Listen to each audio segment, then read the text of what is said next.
Hello, Ram Ram सभी को। मकर संक्रांति मनाने के बहुत सारे पौराणिक रहस्य हैं।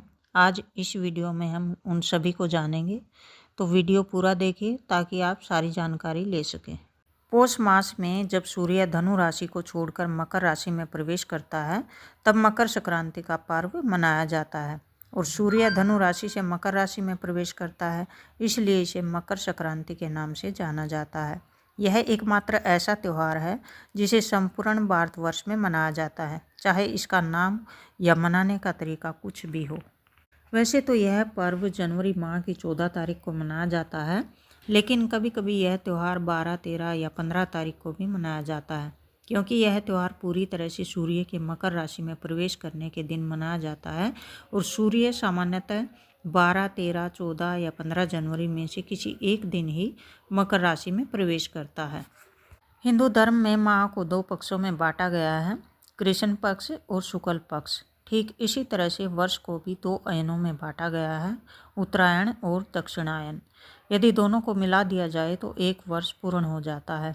मकर राशि के दिन से सूर्य की उत्तरायण गति प्रारंभ हो जाती है, इसलिए मकर संक्रांति को उत्तरायण भी कहते हैं।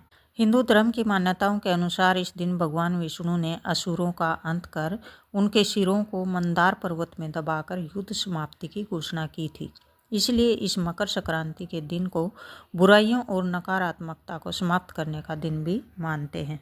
इस त्यौहार को अलग अलग प्रांतों में अलग अलग नामों से मनाया जाता है।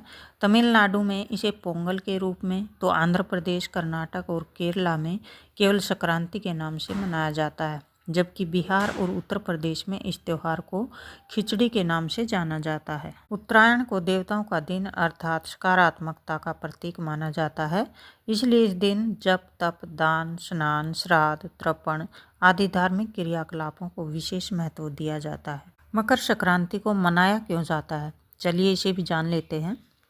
यह माना जाता है कि भगवान सूर्य अपने पुत्र शनि से मिलने स्वयं उनके घर जाते हैं और शनि मकर राशि के स्वामी हैं, इसलिए इस दिन को मकर संक्रांति के नाम से जाना जाता है। पवित्र गंगा नदी का भी इसी दिन धरती पर अवतरण हुआ था, इसलिए भी मकर संक्रांति का पर्व मनाया जाता है। महाभारत में पितामह भीष्म ने सूर्य के उत्तरायण होने पर ही स्वेच्छा से शरीर का परित्याग किया था। इसका कारण यह था कि उत्तरायण में देह छोड़ने वाली आत्माएं या तो कुछ काल के लिए देवलोक में चली जाती हैं या पुनर्जन्म के चक्कर से उन आत्माओं को छुटकारा मिल जाता है, जबकि दक्षिणायन में देह छूटने पर आत्मा को बहुत काल तक अंधकार का सामना करना पड़ सकता है। स्वयं भगवान श्री कृष्ण ने भी उत्तरायण का महत्व बताते हुए कहा है कि उत्तरायण के 6 मास के शुभ काल में जब सूर्य देव उत्तरायण होते हैं और पृथ्वी प्रकाश में रहती है, तो इस प्रकाश में शरीर का परित्याग करने से व्यक्ति का पुनर्जन्म नहीं होता है और ऐसे लोग सीधे ही ब्रह्मा को प्राप्त होते हैं। इसके विपरीत जब सूर्य दक्षिणायन होता है और पृथ्वी अंधकार में होती है, तो इस अंधकार में शरीर त्याग करने पर पुनः जन्म लेना पड़ता है। अनेक स्थानों पर इस त्यौहार पर पतंग उड़ाने की परंपरा प्रचलित है। लोग दिन भर अपनी छतों पर पतंग उड़ाकर हर्षोल्लास के साथ इस उत्सव का मजा लेते हैं। विशेष रूप से पतंग उड़ाने की प्रतियोगिताएं भी आयोजित की जाती हैं। पतंग उड़ाने के पीछे धार्मिक कारण यह है कि श्री राम ने भी पतंग उड़ाई थी। गुजरात व सौराष्ट्र में मकर संक्रांति पर कई दिनों का अवकाश रहता है और यहाँ इस दिन को भारत के किसी भी अन्य राज्य की तुलना में अधिक हर्षोल्लास से मनाया जाता है। मकर संक्रांति को हम इसलिए भी मनाते हैं क्योंकि ये हमारी सेहत से भी जुड़ा है। जानिए कैसे। पौष माह की सर्दी के कारण हमारा शरीर कई तरह की बीमारियों से ग्रसित हो जाता है, जिसका हमें पता ही नहीं चलता, और इस मौसम में त्वचा भी रूखी हो जाती है।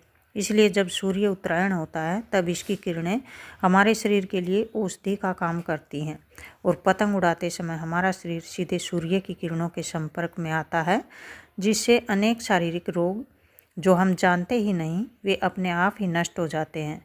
तो यही थे मकर संक्रांति मनाने के पीछे के पौराणिक रहस्य और कुछ वैज्ञानिक तथ्य। अगर जानकारी आपको अच्छी लगी हो तो वीडियो को लाइक और शेयर करें और चैनल को सब्सक्राइब कर लें, क्योंकि इस चैनल पर मैं इस तरह की धार्मिक और पौराणिक वीडियोज़ डालती रहती हूँ। तो चलिए फिर मिलते हैं अगली वीडियो में, तब तक के लिए राम राम।